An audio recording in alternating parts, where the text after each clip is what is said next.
Breaking news ప్రఖ్యాత చిలుకూరు బాలాజీ ఆలయ పూజారి రంగరాజన్పై ఓ 20 మంది గుర్తు తెలియని వ్యక్తులు దాడి చేశారు.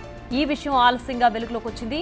రంగరాజన్ తండ్రి పోలీసులకు ఫిర్యాదు చేయడంతో పోలీసులు రంగప్రవేశం చేసి నిందితులను పట్టుకునే పనిలో ఉన్నారు. రంగరాజన్పై దాడి చేసిన వారిలో రాఘవరెడ్డిని మొయినాబాద్ పోలీసులు అరెస్టు చేశారు.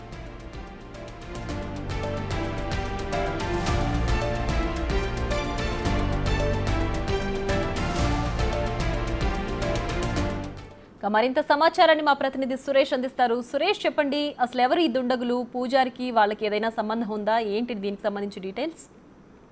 శుక్రవారం రోజు చిలుకూరు బాలాజీ టెంపుల్లోకి కొంతమంది కార్లలో వచ్చి లోపలికి వెళ్లి రంగరాజన్ పై దాడికి పాల్పడ్డారు. చిలుకూరు బాలాజీ టెంపుల్ కు సంబంధించిన నిర్వహణను తమకు అప్పచెప్పాలి, రామరాజ్యంకి మీరు కూడా ప్రచారం చేయాలి అని చెప్పేసి కూడా దాడి చేశారని చెప్పేసి రంగరాజన్ తండ్రి మొయినాబాద్ పోలీసులకి ఫిర్యాదు చేయడం జరిగింది. పోలీసులు కేసు నమోదు చేసి రాఘవరెడ్డి అనే ముఖ్య వ్యక్తిని ఈ దాడిలో పాల్గొన్నటువంటి అతన్ని అరెస్ట్ చేయడం జరిగింది. రిమాండ్ కూడా తరలించామని చెప్పేసి మొయినాబాద్ పోలీసులు చెప్తున్నారు. ఆలస్యంగా ఈ ఘటన వెలుగులోకి రావడం జరిగింది. రంగరాజన్ కూడా ఇప్పటి వరకు ఈ ఘటనపై ఏం జరిగింది అనే దానిపై ఆయన స్పందించలేదు. మొత్తం 20 మంది ఒకేసారి చొరబడి తనపై దాడి చేసి ఆ దాడికి సంబంధించిన వీడియోస్ కూడా రికార్డ్ చేసుకున్నారని చెప్పేసి కూడా ఫిర్యాదులో పేర్కొనడం జరిగింది. దీనిపైనే ఎవరైతే దాడికి పాల్పడ్డారో వారిపైన చట్ట ప్రకారం చర్యలు తీసుకోవాలని చెప్పేసి నిన్న మొయినాబాద్ పోలీసులకి ఒక ఫిర్యాదు చేయడం జరిగింది. దీనికి సంబంధించి పోలీసులు కేసు నమోదు చేసి దర్యాప్తు చేస్తున్నారు. అసలు దాడి చేసింది ఎవరు, రాఘవరెడ్డి అక్కడికి ఎందుకు వెళ్ళాడు, రాఘవరెడ్డితో పాటు వచ్చిన వారంతా ఎక్కడెక్కడి నుండి వచ్చారనే దానిపైన పోలీసులు దర్యాప్తు చేస్తున్నారు. సీసీటీవీ కెమెరాల్లో కూడా ఫుటేజ్ అంతా కూడా రికార్డ్ అయింది. ఆ ఫుటేజ్ ఆధారంగానే పోలీసులు దర్యాప్తు చేస్తున్నారు. అసలు చిలుకూరు బాలాజీ టెంపుల్ అర్చకుడు రంగరాజన్ పై వీళ్ళు దాడి చేయడానికి గల కారణాలపైన ప్రస్తుతం ఆరా తీస్తున్నారు. రంగరాజన్ కూడా పోలీసులు ఇప్పటికే ఆయన స్టేట్మెంట్ రికార్డ్ చేశారు. అసలు దాడికి వచ్చిన వారు తెలిసిన వారేనా, లేదంటే గతంలో వచ్చి ఏమైనా బెదిరింపులకు పాల్పడ్డారా, మీపై దాడికి చేయాల్సిన కారణాలు ఏంటి అనే దానిపై కూడా రంగరాజన్ ని అడిగి వివరాలు అడిగి తెలుసుకోవడం జరిగింది. ప్రస్తుతం అయితే పోలీసులు ఈ దాడిలో ముఖ్య పాత్ర పోషించినటువంటి రాఘవరెడ్డిని మాత్రం అరెస్ట్ చేసి రిమాండ్ కి తరలిస్తున్నాం, మిగతా వారి కోసం గాలిస్తున్నాం అని చెప్పేసి కూడా పోలీసులు చెప్తున్నారు. అయితే చిలుకూరి బాలాజీ టెంపుల్లో ఎప్పటి నుండో అంటే ప్రసిద్ధి కాల్చిన రంగరాజన్ కి సంబంధించి ఈ దాడి ఒక్కసారిగా కలకలం రేపింది. 2 రోజులు అవుతున్నప్పటికీ కూడా ఆలస్యంగా వెలుగులోకి రావడానికి గల కారణాలు ఏంటి, రంగరాజనే సైలెంట్ గా ఉన్నారా, లేదంటే బయటికి చెప్తే బెదిరింపులు ఎక్కువయ్యాయా అనే దానిపై కూడా పోలీసులు ఆరా తీస్తున్నారు. ఈ కేసుకు సంబంధించి అన్ని కోణాల్లో దర్యాప్తు చేస్తున్నామని చెప్పేసి కూడా పోలీసులు చెప్తున్నారు. కానీ రంగరాజన్ మీడియా ముందుకు వచ్చి మాట్లాడితే అన్ని విషయాలు కూడా తెలిసే అవకాశం కనబడుతుంది. రైట్, అయితే రంగరాజన్ కుమారుడు ఇప్పుడు పోలీసులు కంప్లైంట్ ఇచ్చాడు కదా, సో ఇప్పటి వరకు వాళ్ళు ఎందుకు బయటికి చెప్పలేదు? నిజంగానే వాళ్ళని బెదిరిస్తున్నారా ఎవరైనా? దాడి జరిగింది 6వ తేదీన, కానీ పోలీసులకు ఫిర్యాదు చేసింది నిన్న 8వ తేదీన ఫిర్యాదు చేశారు. ఆ ఫిర్యాదు మేరకే పోలీసులు నమోదు చేసి పలు సెక్షన్ల కింద కేసు బుక్ చేయడం జరిగింది. అందులో రాఘవరెడ్డి పాత్రనే కీలకంగా ఉండడంతో అతన్ని అరెస్ట్ చేసి రిమాండ్ కి తరలించారు. ఎవరైతే దాడికి పాల్పడ్డారో వారిపైన కొత్తగా వచ్చినటువంటి బిఎన్ఎస్ చట్టం ప్రకారం 189/2, 333, 308/5, 115, 352, 351, రెడ్ విత్ 90 బిఎన్ఎస్ యాక్ట్ కింద కేసు నమోదు చేయడం జరిగింది. రాఘవరెడ్డి పేరునే A1 గా వీర రాఘవరెడ్డి అండ్ అదర్స్ అని చెప్పేసి కూడా ఎఫ్ఐఆర్ లో పేర్కొనడం జరిగింది. మిగతా వారందరి కోసం పోలీసులు గాలిస్తున్నారు. రాఘవరెడ్డిని ప్రస్తుతం పోలీసులు అరెస్ట్ చేసి రిమాండ్ తరలించారు. కాబట్టి ఈ కేసుకు సంబంధించి ఎందుకు దాడికి పాల్పడ్డారో, అసలు లోపలికి వచ్చిన వాళ్ళంతా ఏ ప్రాంతానికి చెందిన వారు అనే దానిపై కూడా పోలీసులు ఇస్తున్నారు. ప్రస్తుతానికైతే ఆ రంగరాజన్ కి సంబంధించిన ఈ దాడి ఒక్కసారిగా కలకలం రేగిందని చెప్పొచ్చు. అంటే 6వ తేదీన దాడి జరిగితే ఈ రోజు బయటికి రావడం ఏంటి దీనికి సంబంధించి, ఎందుకంటే 3 రోజులు అవుతుంది దాడి జరిగి. ఇప్పటి వరకు రంగరాజన్ కూడా ఎందుకు సైలెంట్ గా ఉన్నాడనేది. రాఘవరెడ్డితో పాటు ఎంతమంది ఉన్నారు అసలు? దాడి చేసిన వాళ్ళు మొత్తం దాదాపుగా మనం బిగ్ టీవీ స్క్రీన్ పైన చూస్తుంటే 10 మంది వరకు కనిపిస్తున్నారు. వాళ్ళందరినీ గుర్తించారా ప్రస్తుతం? మొత్తం 20 మంది అక్కడికి వచ్చినట్టు చెప్తున్నారు. లోపలికి 15 మంది వరకు కూడా వెళ్ళినట్టు సీసీటీవీ కెమెరాలో రికార్డ్ అయినట్టు తెలుస్తుంది. వారంతా కూడా 2 కార్లలో అక్కడికి చేరుకొని 6వ తేదీ సాయంత్రం అక్కడికి లోపలికి వెళ్లి రంగరాజన్ ని దాడి చేసి అతని పైన వీడియో కూడా రికార్డ్ చేయడం జరిగింది వాళ్ళు. ఆ తర్వాత ఆ వీడియోని పోస్ట్ చేసినట్టు తెలుస్తుంది. ఆ వీడియోను కూడా పోలీసులు ఇప్పటికే స్వాధీనం చేసుకోవడం జరిగింది. అసలు ఆ దాడిలో ఏం మాట్లాడారు అనేది కూడా పోలీసులు పూర్తిగా ఇన్వెస్టిగేషన్ చేస్తున్నారు. అసలు రంగరాజన్కి ఈ వీరరాఘవరెడ్డికి ఎలాంటి సంబంధం ఉంది, ఏమైనా పాత గొడవలు ఉన్నాయనే నేపథ్యంలో కూడా పోలీసులు ఆరా తీస్తున్నారు. కానీ వాళ్ళు ఎవరు అనేది నాకు ఇప్పటివరకు తెలియదు. సడన్ గా వచ్చేసి ఇక్కడ దాడికి పాల్పడ్డారని చెప్పేసి కూడా ఆయన పోలీసులకి ఫిర్యాదులో పేర్కొన్నట్టు తెలుస్తుంది. పోలీసులు అయితే కేసు దర్యాప్తు దశలో ఉంది కాబట్టి అన్ని విషయాలు దర్యాప్తులో బయటకు వస్తాయని చెప్పేసి పోలీసులు చెప్తున్నారు. Right Suresh, thanks for the updates.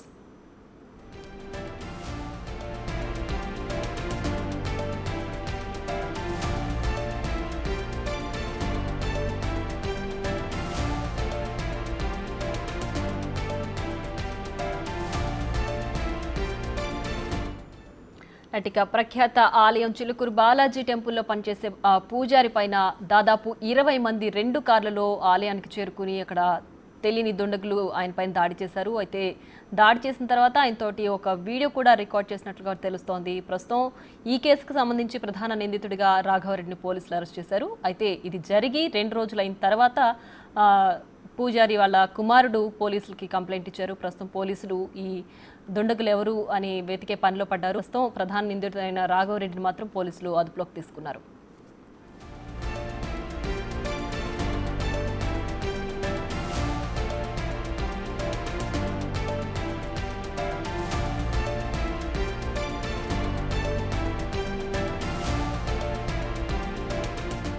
ప్రఖ్యాత చిలుకూరు బాలాజీ ఆలయ పూజారి రంగరాజన్పై తెలియని దుండగులు దాదాపు 20-25 మంది వరకు ఆయనపై దాడి చేశారు. అక్కడికి 2 కార్లలో ఈ దుండగులు వచ్చినట్లుగా కూడా తెలుస్తోంది. మనం బిగ్ టీవీ స్క్రీన్ పైన చూడొచ్చు. 2 కార్లలో ఉన్న సీసీ ఫుటేజ్ దృశ్యాలు మనం బిగ్ టీవీ స్క్రీన్ పైన కనిపిస్తోంది.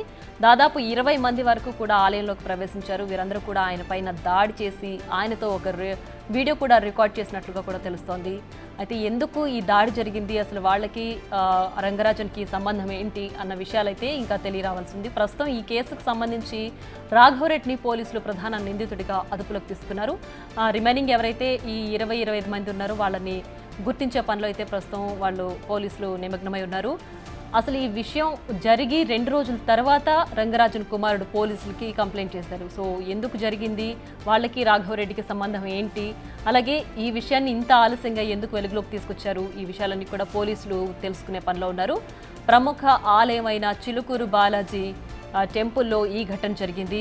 ఆలయ పూజారి రంగరాజన్పై తెలియని 20 మంది వరకు దుండగులు దాడి చేసినట్లుగా కూడా తెలుస్తోంది. అయితే ఈ దాడి జరిగిన 2 రోజుల తర్వాత ఈ విషయం ఆలస్యంగా వెలుగులోకి వచ్చింది. సో ఆలయ పూజారి కుమారుడు పోలీసులకి కంప్లైంట్ చేశారు. సో కంప్లైంట్ చేసిన తర్వాత ఆ కేసుకు సంబంధించి ప్రధాన నిందితుడిగా రాఘవరెడ్డిని పోలీసులు గుర్తించి ప్రస్తుతం రాఘవరెడ్డిని పోలీసులు అదుపులోకి తీసుకున్నారు. ఎవరైతే దాడి చేశారో వాళ్ళందరినీ కూడా పోలీసులు ప్రస్తుతం పట్టుకునే పనిలో ఉన్నారు. ఈ దాడి ఎందుకు జరిగింది, రాఘవరెడ్డికి రంగరాజన్కి సంబంధం ఏంటి, దీనికి సంబంధించి ఏవైనా ఆలయ సంబంధించి ఏవైనా విషయాలకు సంబంధించి వీళ్ళకి ముందుగా గొడవలు ఉన్నాయా, లేదంటే పాత కక్షలు ఏమైనా ఉన్నాయా, ఈ కోణంలో కూడా పోలీసులు ప్రస్తుతం దర్యాప్తు చేస్తున్నారు. సో రంగరాజన్ అయితే దాడికి సంబంధించి ఆయన ఎలాంటి విషయాలు వెల్లడించలేదు. ప్రస్తుతం రంగరాజన్ కుమారుడు 2 రోజుల తర్వాత ఈ విషయాన్ని వెలుగులోకి తీసుకొచ్చారు. మనం ప్రస్తుతం బిగ్ టీవీ స్క్రీన్ పైన చూస్తున్నాం. దుండగులు 20-25 మంది వరకు కూడా 2 కార్లలో ఆలయానికి ప్రవేశించారు. ఆ CCTV footage big TV screen పైన చూపిస్తోంది. సో అందులో ఉన్నటువంటి ఆ దుండగులే ప్రస్తుతం ఆలయ పూజారి పైన దాడి చేశారు. సో దాడి ఎందుకు చేశారు, ఇంతమంది ఒక పూజారి పైన ఎందుకు దాడి చేయాల్సి వచ్చింది, సో ఆ విషయాలన్నీ అయితే ఇంకా తెలియరావాల్సింది. ప్రస్తుతం ఒక్క నిందితుడిని ప్రధాన నిందితుడిగా రాఘవరెడ్డిని పోలీసులు అదుపులోకి తీసుకున్నారు. సో రిమైనింగ్ వాళ్ళు అసలు ఎక్కడి నుంచి వచ్చారు, వీళ్ళందరూ కూడా ఈ రంగరాజన్కి వీళ్ళకి సంబంధం ఏంటి, ఏ విషయాలపైన వీళ్ళు ఇంతమంది వచ్చి ఒక పూజారిని దాడి చేయాల్సిన పరిస్థితి వచ్చింది అనే విషయాలు కూడా పోలీసులు తెలుసుకుంటున్నారు. సో ఏ ప్రదేశం నుంచి వీళ్ళందరూ వచ్చారు, వీళ్ళందరూ నిజంగానే పాత కక్షలు ఏమైనా ఉన్నాయా, ఏమైనా క్రిమినల్ కేసులు ఉన్నాయా వీళ్ళపైన అనే కోణంలో కూడా పోలీసులు దర్యాప్తు చేస్తున్నారు. సో ప్రస్తుతం ఈ విషయం అయితే ఆలస్యంగా వెలుగులోకి వచ్చింది. మరి రంగరాజన్ విచారణలో ఏమైనా చెప్తారా అనేది కూడా ప్రస్తుతం అయితే తెలియాల్సింది.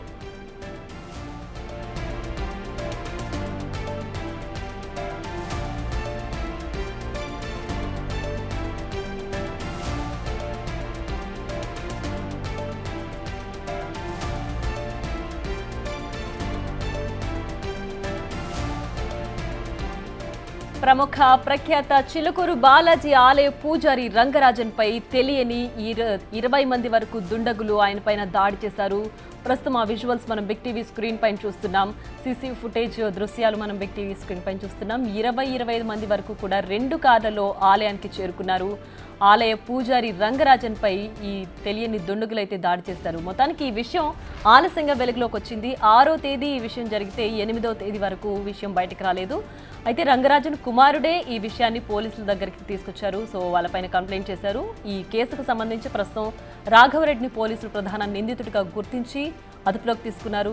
మరి రిమైనింగ్ వాళ్ళందరూ ఎవరు, ఎక్కడి నుంచి తీసుకొచ్చారు, అసలు ఏంటి ఈ రంగరాజన్కి వాళ్ళకి సంబంధం ఏంటి, ఏ విషయం పైన వాళ్ళు దాడి చేయాల్సి వచ్చింది, ఒక పూజారి పైన ఇంతమంది దాడి చేయాల్సిన అంతటి విషయం ఏమై ఉండొచ్చు అనే కోణంలో కూడా పోలీసులు ప్రస్తుతానికి దర్యాప్తు చేస్తున్నారు.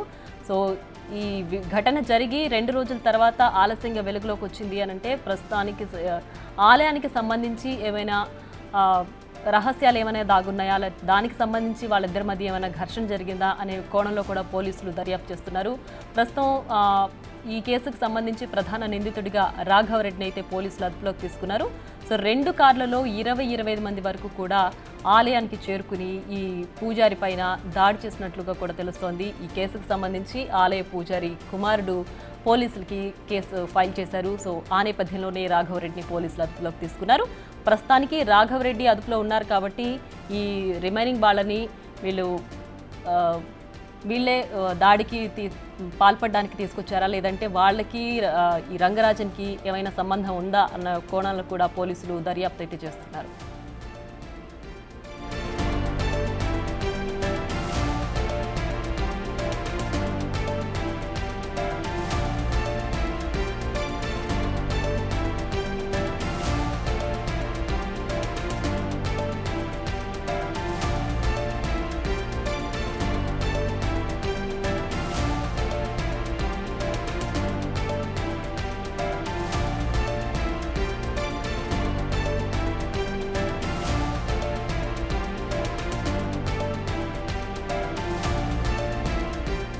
రైట్, రామరాజ్య స్థాపనకు సహకరించాలంటూ ఇటు రంగరాజన్కు రాఘవరెడ్డికి మధ్య వాగ్వాదం జరిగినట్లుగా కూడా తెలుస్తోంది. సో ఈ నేపథ్యంలోనే ఈ ఘర్షణ కాస్త పెద్దదై రంగరాజన్కి ఆయన పైన దాడి చేయడానికి ఈ గుసిగెలిపినట్లుగా కూడా మనకు అర్థమవుతోంది. ప్రఖ్యాత ఆలయం చిలుకూరి బాలాజీ టెంపుల్లో ప్రధాన పూజారి అయినటువంటి రంగరాజన్పై గుర్తు తెలియని 20 మంది వరకు కూడా ఆయన పైన దాడి చేశారు. ప్రస్తుతం మనం బిగ్ టీవీ స్క్రీన్ పైన విజువల్స్ చూస్తున్నాం. ఒక బాక్స్లో నిందితులు 2 కార్లలో దిగి ఆలయంలోకి ప్రవేశిస్తున్న దృశ్యాలు చూస్తున్నాం. మరొక బాక్స్లో రంగరాజన్ పైన దాడి చేసి ఆయనతోటి వాళ్ళు ఏదో వాగ్వాదానికి దిగి ఏదో ఒప్పిస్తున్నట్టు ఒక వీడియో కూడా వాళ్ళు రికార్డ్ చేశారు. సో ఆ వీడియో కూడా మనం బిగ్ టీవీ స్క్రీన్ పైన చూస్తున్నాం. సో రామరాజ్య స్థాపనకి సహకరించాలి అంటూ కూడా ఆయన పైన ఒత్తిడి చేసి ఘర్షణకు దారితీసింది అంటూ కూడా మనకు ప్రస్తుతానికి అర్థమవుతోంది. సో దుండగులు 20 మంది వరకు ఒక పూజారి పైన దాడి చేయడానికి కేవలం ఈ ఘటనే కారణమా, లేదంటే ఇంకా ఏమైనా ఉన్నాయా, ఆలయానికి సంబంధించిన రహస్యాలు ఏమైనా ఉన్నాయా, ఆ ఘటనలో వీళ్ళిద్దరికి ఏమైనా వాగ్వాదం జరిగిందా అనే విషయాలు కూడా తెలియాల్సి ఉంది. ప్రస్తుతానికైతే ఈ కేసుకు సంబంధించి ప్రస్తుతం రాఘవరెడ్డిని ప్రధాన నిందితుడిగా పోలీసులు అదుపులోకి తీసుకున్నారు. మీ పరిధిలో ఎంతమంది ఉన్నారో తెలియదు. వైశ్య పరంపర 44వ శ్లోకంలో చెప్పిన వైశ్యులు కృషి కోరక్ష వాణిజ్యం మీ ఆలయ పరిధిలో ఎంతమంది ఉన్నారో తెలియదు. అన్య మత ప్రార్థనా మందిరాల్లో బోధిస్తున్నారు.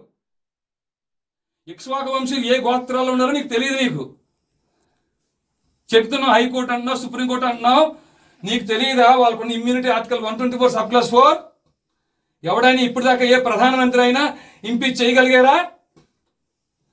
77 ఐపీసీ 197 సిఆర్పిసి వాళ్ళ రక్షణ కవచాలు తెలియదా మీకు?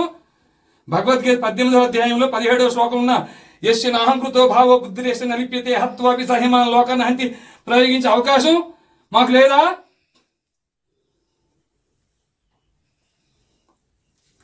ఏమీ తెలియదండి అయ్యా. పండితులు వేషం వేసుకుని తెలియని నటవిట శూద్రుల వనితలు స్వవచమౌటకు ఉపదిశించి సంతసిల్లి స్వరలయంబులెరుంగకని శిలత్ములై సుభక్తులకు సమానమని దుడుకుగల నన్నే దొరకుడుకు బ్రోచురా. స్వరం తెలియదు. స్వరం తెలుసా? లయ తెలుసా? ఇక్ష్వాకు వంశీయులు ఏ గోత్రాలు ఉన్నారో తెలియదు. క్షాత్రం కలిగిన వారు మీ పరిధిలో ఎంతమంది ఉన్నారో తెలియదు. వైశ్య పరంపర ఏదైతే 44వ శ్లోకంలో చెప్పిన వైశ్యులు కృషి గోరక్ష వాణిజ్యం మీ ఆలయ పరిధిలో ఎంతమంది ఉన్నారో తెలియదు. అన్ని మత ప్రార్థనా మందిరాల్లో బోధిస్తున్నారు ఈ దేశాన్ని ఎలా దోచుకోవాలని. తెలిసిందల్లా ఒకటే, బలుపు అంతా ఒకటే, బలుపు అహంకారం ఒకటే. మీ స్వామి ఎప్పుడు దదుర్బాణాలు పట్టుకొచ్చి మీ మాటలు వింటాడనుకున్నావా నువ్వు? ఈ అర్చక పురోహితులు మీ పని ఇది.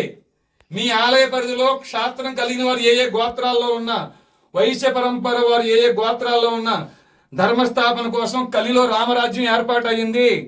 భగవద్గీత 4వ అధ్యాయం 7-8 శ్లోకాల ప్రకారంగా. అయ్యా వీళ్ళు అనుకుంటున్నారు ఏమిటి?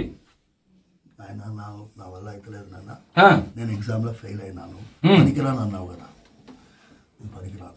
చెప్పింది వింటూ నేర్చుకో. ఇలా చూడు, అవకాశం ఇస్తున్నా, ఉగాది వరకు సమయం ఇస్తున్నా నీకు. రామరాజ్ ఉన్నంత పక్కన పెట్టు, రామరాజ్య స్థాపన కోసం పనిచేయి. ఆ తర్వాత లేదా ఎవరో కాపాడుతారు, ఎవరో చేస్తారు, రిపిటేషన్లు ఎస్ఎల్పీలు వేస్ట్, క్యూరేటివ్స్ దాకా ఉన్నాయి, వాళ్ళే దొంగలు. ఏ న్యాయమూర్తులు అయితే అన్బ్రైడెడ్ పవర్స్ తో ఆర్టికల్ 124 సబ్-క్లాస్ 4 అని ఇమ్యూనిటీతో 77 ఐపీసీతో జడ్జెస్ ప్రొటెక్షన్ యాక్ట్ తో ఇట్లాంటి రక్షణ కవచాలు పెట్టుకు విర్రబీగుతున్నారా? రక్షణ కవచాలు బ్రేక్ చేయడం కోసం వచ్చేవాడి అయ్యా మేము కూడా. అయ్యా వింటున్నారా? మేము వచ్చిందే న్యాయ వ్యవస్థ తోలు తీయడం కోసం. వాళ్ళ దగ్గరికి వెళ్ళి భిక్ష అడుక్కుంటావు నువ్వు, వెళ్ళి వాళ్ళ దగ్గరికి వెళ్ళి రిపిటేషన్లు వేసి వాళ్ళు కొట్టేస్తే ఇంపీచ్మెంట్ చేసే అవకాశం నీకు ఆర్టికల్ 124 సబ్-క్లాస్ 4 ఇచ్చిందా? ఇచ్చిందా మీకు? కలిని బంధించడం కోసం వచ్చామని ఆయన మేము వచ్చింది. అయ్యా మీ రావడంత అందం మాకు లేకపోవచ్చు నాయన, కానీ మమ్మల్ని పంపించిన వాడు హరిగుణ మణిమయ స్వరములు గళమున శోభిల్లు భక్త కోడులిలలో. హరిగుణ సిరినీల గోత్ర క్షాత్రం గుండెల్లో ఉంటానంటే కాళ్ళ దగ్గర పెట్టిన దుర్మార్గుడు నేను. ఏ మాత్రం జాలి దయ లేని వాడిని. ఎందుకు వచ్చానంటే ఆ ముక్కంటి పిలిచిన పిలుపుకి వచ్చాను నేను. వీళ్ళలో ఒక్కరు కూడా వారి అన్నం కోసం కుటుంబం కోసం రాలే, ధర్మం కోసం ప్రాణం ఇవ్వడం కోసం వచ్చారు. ఆ తల్లి ఇంట్లో చెప్పి వస్తా నేను తిరిగి రాకపోతే మీరు నా కోసం బెంగ పెట్టుకోవద్దు అని చెప్పి వచ్చారు. ఇక్కడ దొంగలు ఎవరో తెలుసా నాయన? దొంగలు ఎవరు? మర్డర్లు మానభంగాలు చేసే వాళ్ళు కాదు. వాళ్ళని శిక్షించాల్సిన న్యాయమూర్తులు పనిచేయటం మానేశారు తండ్రి. వింటున్నారా? ఈ న్యాయమూర్తుల మీద 197 సిఆర్పిసి ప్రయోగించాల్సిన కేంద్ర రాష్ట్ర ప్రభుత్వం ఈ పని మానేసినాయి. ధర్మాన్ని బోధించి క్షాత్రం కలిగిన వారిని వెలికి తీసి వాళ్ళని గుర్తించి వారి పోషణ నిమిత్తం సైన్యంగా తయారు చేయించాల్సిన అధ్యయనంతో కూడా అధ్యాపనం చేయాల్సిన మీ పని మీరు మానేశారు. అయ్యా అయినప్పటికీ మా ఇక్ష్వాక వంశీల సాంప్రదాయాన్ని అనుసరించి ఒక్క అవకాశం మీకు ఇస్తున్నాం.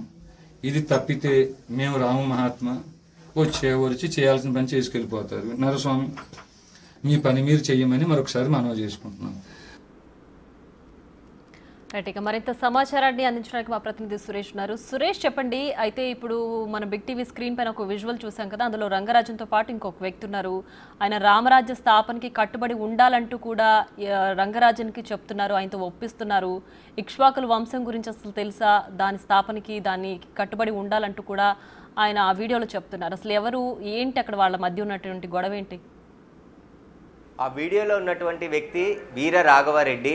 ఆయన రామరాజ్య స్థాపన కోసం తమ వంతు కృషి చేయాలని చెప్పేసి ఎప్పటికీ చెప్తున్నప్పటికీ రంగరాజన్ చేయట్లేదు అని చెప్పేసి ఆగ్రహం వ్యక్తం చేస్తూ ఆ సమాచారం తెలుసుకొనే మేము మీకు హితబోధ చేయడానికి శ్రీ చిలుకూరు బాలాజీ టెంపుల్కి వచ్చి మీతో మాట్లాడుతున్నాము.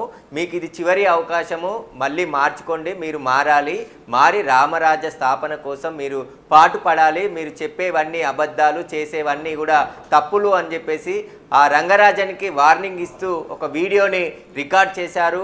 ఆ సందర్భంలోనే ఇంట్లోకి చొరబడి ఆయనని కింద కూర్చోబెట్టి వీర రాఘవరెడ్డి కుర్చీలో కూర్చొని బెదిరిస్తున్న వీడియో ఇప్పటి వరకు మనం బిగ్ టీవీ స్క్రీన్ పైన చూసాము.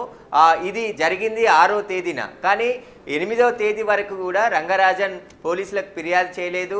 దీనికి సంబంధించి అనేక వీడియోలు చక్కర్లు కొట్టడం, రంగరాజన్పై దాడి జరిగిందని చెప్పేసి పుకార్లు షికారైతున్నాయని చెప్పేసి తెలుసుకున్న తర్వాత పోలీసులు ఆయనను సంప్రదించిన తరుణంలోనే నిన్న రంగరాజన్కి సంబంధించి మొయినాబాద్ పోలీస్ స్టేషన్లో ఈ దాడి జరిగింది. కొంతమంది వీర రాఘవరెడ్డితో పాటు అతని అనుచరులు రామరాజ్య స్థాపన కోసం కృషి చేయాలి, తనని సహకరించాలి అని చెప్పేసి బెదిరించారని చెప్పేసి ఆయన ఫిర్యాదులో పేర్కొనడం జరిగింది. కానీ ఇప్పటి వరకు మనం చూసినటువంటి వీడియోలో స్పష్టంగా వాళ్ళు చెప్తున్నారు, అసలు నువ్వు హిందూ సమాజానికి వ్యతిరేకంగా పనిచేస్తున్నావు, వేరే ఏవైతే మత సంస్థలు ఉంటాయో అక్కడ ఎలాంటి ప్రచారణ జరుగుతుంది, నువ్వేం చేస్తున్నావు, నువ్వు దానికి వ్యతిరేకంగా మాట్లాడుతున్నావు అని చెప్పేసి కూడా ఆయనపై ఆగ్రహం వ్యక్తం చేస్తూ ఆ వీడియోని కూడా రికార్డ్ చేసి ఆ సోషల్ మీడియాలో పోస్ట్ చేసినట్టు తెలుస్తుంది. దీనికి సంబంధించే ఇప్పుడు వీరరాఘవరెడ్డి పైన పలు సెక్షన్ల కింద మొయినాబాద్ పోలీసులు కేసు నమోదు చేసి వీరరాఘవరెడ్డిని అదుపులోకి తీసుకొని రిమాండ్కి కూడా తరలిస్తున్నామని చెప్తున్నారు. వీరరాఘవరెడ్డితో పాటు వచ్చిన ఆయన అనుచరుల పైన కూడా కేసు నమోదైంది. ఎవరెవరు వచ్చారు, మొత్తం ఎంతమంది ఉన్నారనే దానిపైన పోలీసుల దర్యాప్తు కొనసాగుతుంది. కానీ రంగరాజన్ ఇప్పటి వరకు స్పందించలేదు. ఆయన చిలుకూరి బాలాజీ టెంపుల్కి సంబంధించి ఎంతో పేరు తెచ్చిన వ్యక్తి, అర్చకుడుగా ఉన్నటువంటి రంగరాజన్ ఇలా దాడి జరిగిన తర్వాత దాన్ని దాచిపెట్టాల్సిన అవసరం ఏముండే, అసలు ఎందుకు దాడి జరిగితే వెంటనే పోలీసులకి ఫిర్యాదు చేయలేదు, ఆ తర్వాత నిన్న పోలీసులకి ఫిర్యాదు చేసిన తర్వాత అది కేసు అయింది, కేసు అయిన తర్వాత ఇప్పుడు వీరరాఘవరెడ్డిని పోలీసులు అదుపులోకి తీసుకున్నారు.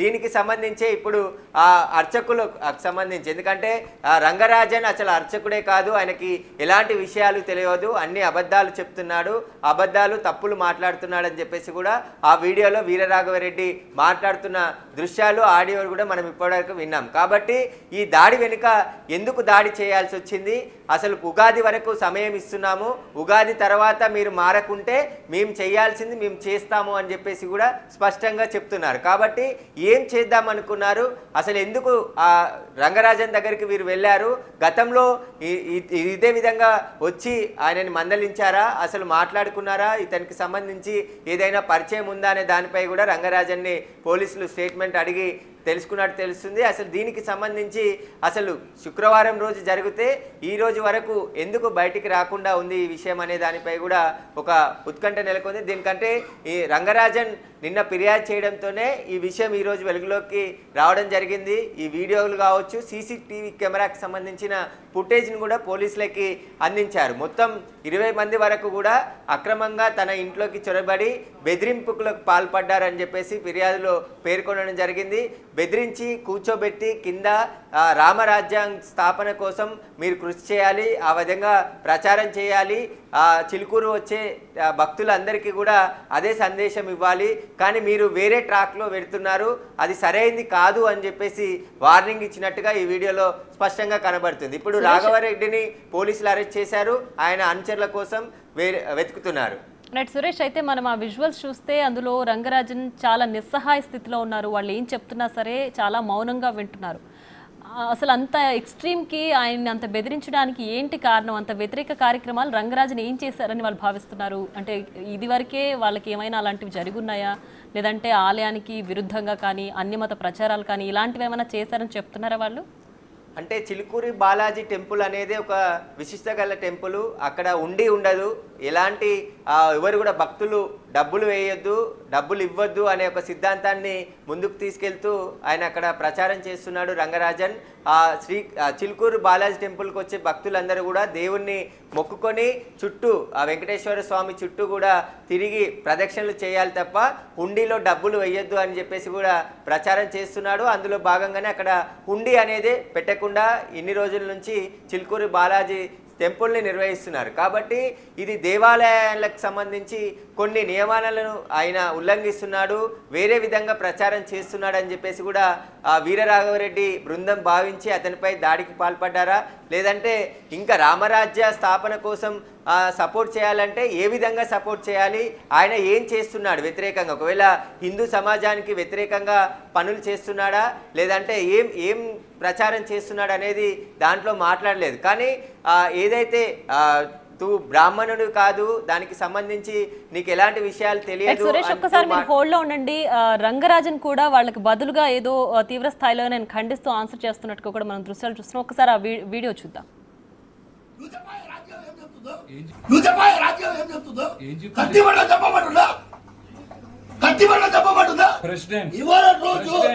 Governors and Rajaprankas shall not answerable to any courts. Governor, President. In the name of God, I take the oath. నాలాంటి వాడు భక్త చిక్కినోడు నీకు దొరికింది. ఇదే పని ఇవాళ రోజు శబరిమల జడ్జిమెంట్ లో ఈ దేశంలో శ్రీరాముడికి అధికారం లేదు అని ఒక జడ్జి చెప్పిండు. ఇదే పని కూర్చోండి నువ్వు చెప్పాలి రాజ్యం ఏం చెప్తుందో కత్తి పడ చెప్పమంటున్నా. రైట్ సురేష్, మనం విజువల్ చూసాము.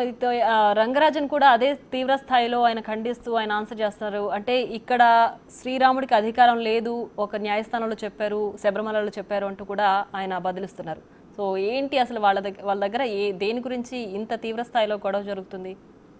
రంగరాజన్ శబరిమలకి సంబంధించిన ఒక జడ్జి స్టేట్మెంట్ని వాళ్ళ ముందు ప్రస్తావించినట్టు తెలుస్తుంది దీనికి సంబంధించి. ఎందుకంటే నాలాంటి సామాన్యుడిని పట్టుకొని మీరు ఇలా బెదిరింపులకు పాల్పడుతున్నారు, వేరే వ్యక్తుల దగ్గరికి వెళ్ళి ఇలాగైనా బెదిరించగలుగుతారా అని చెప్పేసి కూడా ఆయన ఈ ఆడియోలో మాట్లాడినట్టు మనం చూస్తున్నాం. కానీ అసలు ఏం జరిగిందనే దానిపైన ఇటు రంగరాజన్ కానీ వీరరాఘవరెడ్డి కానీ ఇద్దరు ఒక మాట్లాడుంటే ఈ విషయం పైన ఒక క్లారిటీ వచ్చేది. అసలు దాడి చేయాల్సిన అవసరం ఏమొచ్చింది? ఒకవేళ రంగరాజన్ ఏదైనా వేరే ప్రచారం చేస్తే దానికి సంబంధించి వీళ్ళు ప్రెస్ మీట్ పెట్టి మాట్లాడి దానికి సంబంధించి లీగల్గా ముందుకు వెళ్ళాలగే తప్ప ఇలా డైరెక్ట్ ఇంట్లోకి వెళ్ళి అతన్ని కూర్చోబెట్టి బెదిరించి మీకు ఇది చివరి అవకాశం, మేము ఉగాది దాకా వెయిట్ చేస్తాం, ఉగాది తర్వాత మేము చేయాల్సింది చేస్తామని చెప్పేసి బెదిరించడం చట్ట ప్రకారం నేరం కాబట్టే పోలీసులు ఇప్పుడు వీరరాఘవరెడ్డితో పాటు అతని అనుచరుల పైన కేసు నమోదు చేసి దర్యాప్తు చేస్తున్నారు. అయితే రంగరాజన్ కూడా అసలు ఏం జరిగింది, వాళ్ళు ఎందుకు వచ్చారు, దాడి ఎందుకు పాల్పడ్డారు, ఇంట్లోకి చొరబడిన సమయంలో ఎందుకు కింద కూర్చోపెట్టి బెదిరింపులకు పాల్పడ్డారు అనే దానిపైన కూడా ఆయన స్పష్టత ఇవ్వలేదు. మనం మాట్లాడే ప్రయత్నం చేసినప్పటికీ కూడా ఆయన మీడియాతో మాట్లాడేందుకు నిరాకరించాడు. దీనిపై నేను స్పందించాను, పోలీసులకి ఫిర్యాదు చేశాను కాబట్టి పోలీసులే అంతా చూసుకుంటారని చెప్పేసి ఆయన మాట్లాడినట్టు తెలుస్తుంది. కాబట్టి ఈ విషయానికి సంబంధించి అసలు ఈ రంగరాజన్ దగ్గరికి వీరరాఘవరెడ్డి ఎందుకు వెళ్ళాడు, అసలు ఆయనని ఎవరైనా పంపించారా, అతనే వెళ్ళాడా, ఆ రోజు ఏం జరిగింది అనే దానిపైన పోలీసులు ప్రస్తుతం దర్యాప్తు చేస్తున్నారు. వీరరాఘవరెడ్డిని అరెస్ట్ కూడా చేశారు కాబట్టి మిగతా వారి కోసం పోలీసులు గాలిస్తున్నారు. ఇప్పుడు రంగరాజన్ దీనికి సంబంధించి మీడియాలోకి బయటకు వచ్చింది కాబట్టి ఆయన ఈరోజు మరి స్పందిస్తారా, అసలు ఏం జరిగింది అనేది రంగరాజన్ స్పందిస్తేనే ఈ విషయం పైన పూర్తి క్లారిటీ వచ్చే అవకాశం కనబడుతుంది. రైట్ సురేష్, అయితే ఈ వీడియోలో వైపు రంగరాజన్ ఏమో నాలాంటి సామాన్యుడి పైన మీరు ఇలా దాడి చేయగలుగుతున్నారు, ఇలా ప్రశ్నించగలుగుతున్నారు అని అంటున్నారు. ఇంకోవైపు రాఘవరెడ్డి ఏమో మాకు అసలు జాలి దయ ఇలాంటివి ఏమీ లేవు, మేము ధర్మం కోసం ఎంత దూరమైనా వెళ్తాము, ఇదే నీకు చివరి అవకాశం అని చెప్పి. సో ఏంటి అసలు, అంటే అంత ఎక్స్ట్రీమ్కి వెళ్ళిపోవడానికి ఏంటి కారణం? అంటే న్యాయస్థానాలను వీళ్ళు నమ్మట్లేదా?